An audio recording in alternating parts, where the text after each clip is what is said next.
Live from downtown Detroit, home of WDIV and Click on Detroit, Local 4 News at 6 starts now. Big-time long lines for drive-through COVID testing here in Southfield. We'll show you other parts of the county where people are lined up wanting to know if they have COVID or not. Stunning documents we've never seen before. A group of Michiganders submitting a forged certification of the 2020 election, coming up who it was that signed that piece of paper. Renters ripped off. A local couple calls Help Me Hank to expose how scammers are using their property to steal thousands of dollars from would-be tenants. That tops our news at 6. Deposits are rolling in from people who think they've found a place to stay. The victims often desperate to find safe lodging, making them easy targets. Now the rightful owners of one such property are sharing their story, hoping to prevent more people from being taken. Consumer investigator Hank Winchester joins us. Hank, some people are losing a lot of money here. Kimberly, we are talking about thousands of dollars being lost. This is so sad. It is heartbreaking, and it's a problem that's only growing during the pandemic. People showing up to the front door of a home they think that they have some stake in because they paid the security deposit, the first month's rent, only to find out they can't get inside because they've been duped.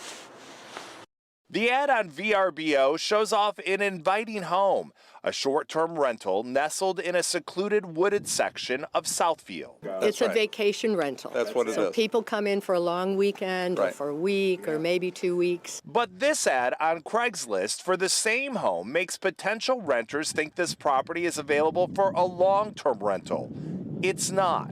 Scammers have hijacked the information from the legit ad, and people from all over are sending deposits to scammers. Craigslist has been the main thing. It's like that's where these scams have come about, and it's just getting old. It's really getting old because I don't want to see people getting screwed by all of this. Richard and Jeannie, who own the home, are heartsick that so many are being taken. We had a woman show up, put a note in the door, and she said that she was just separating from her husband. She had 3 kids, and she was praying that this was all true. She already put money down on the house. I know. It was horrible. If you're looking to rent, visit the apartment or home in person. Meet with the owner or the landlord. Demand references and never send any money sight unseen. It's terrible. It's just terrible. People have lost a lot of money. Unfortunately, rental scams like this one continue to be a huge problem during the pandemic.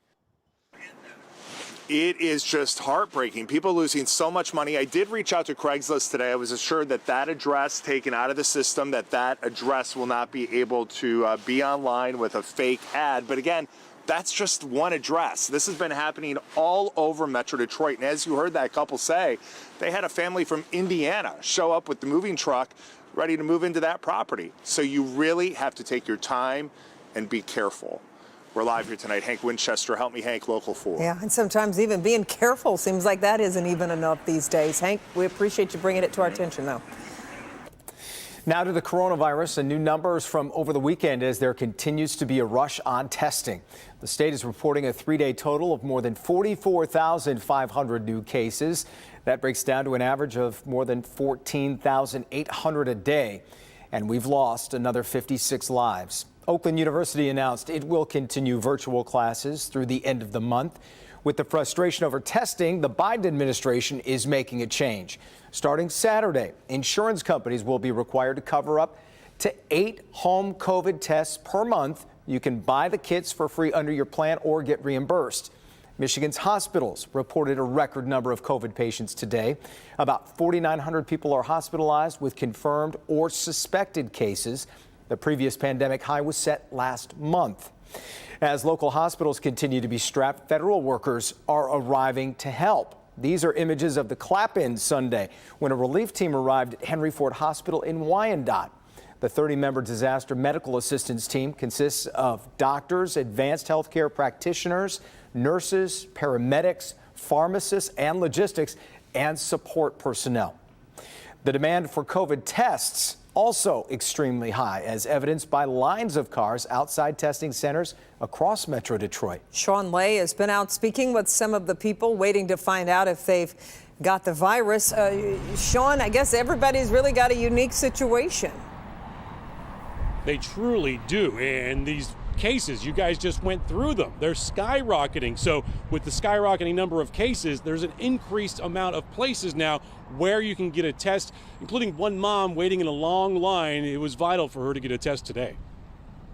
Let's take you to the massive parking lot at Temple Israel on Walnut Lake in West Bloomfield. Emcura Immediate Care is utilizing the lot for drive-up COVID testing. Craig Wilcox is here. He's not sick. He needs a test for an upcoming medical procedure. Pretty smooth.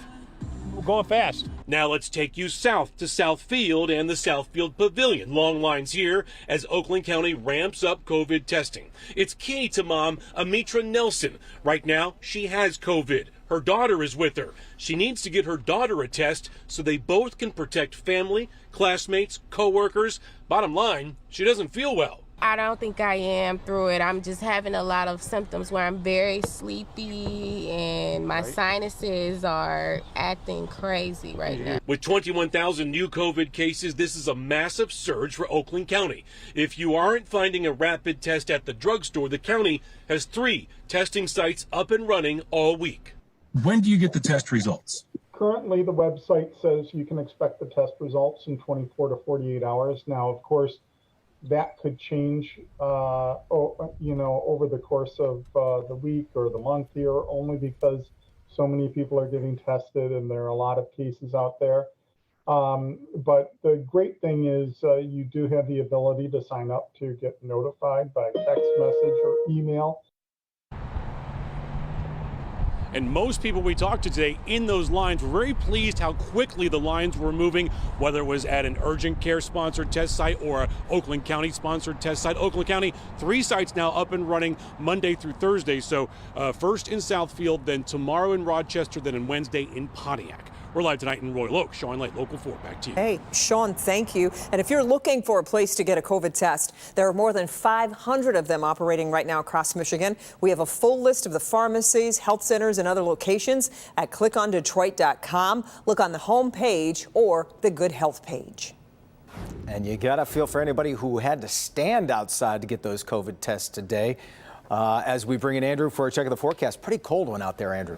The most frigid air of the season here upon us, looks like, Jason and Kimberly, with temperatures that are already in the teens, wind chills near 0 as that cold air from the Arctic continues to spill across Detroit and southeast Michigan, across the entire state, in fact, and going as far south as the Ohio Valley. Look at temperatures right now. I mean, we did make it to the low 20s earlier. That was pretty good, along with the sunshine, but still lower than average. Currently, it's 10. That's the reading on the thermometer in Pontiac. Same thing over in Lapeer.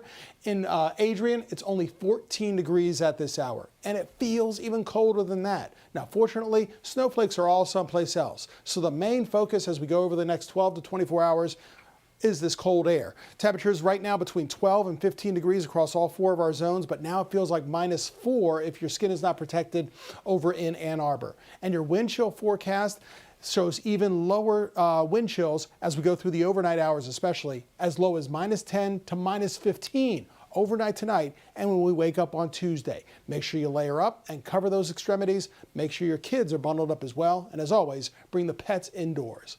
We'll talk more about tomorrow's forecast in your next 7 days in minutes. Okay, Andrew. Another big development out of the congressional investigation into January 6th. New documents show a group from Michigan attempted to overturn the 2020 election by sending false documents to the state, the courts, and the National Archives. Our Grant Herms joins us now. And Grant, we have not seen these papers before. No, this is the first time that we've seen these. Now, the January 6th committee has said it will be ramping up its investigation into what happened at the state levels, especially here in Michigan. And this is the first piece of evidence that we've seen come out of this, and we expect that it won't be the last. Startling new revelations about the lengths some Michigan Republicans went to overturn the 2020 election.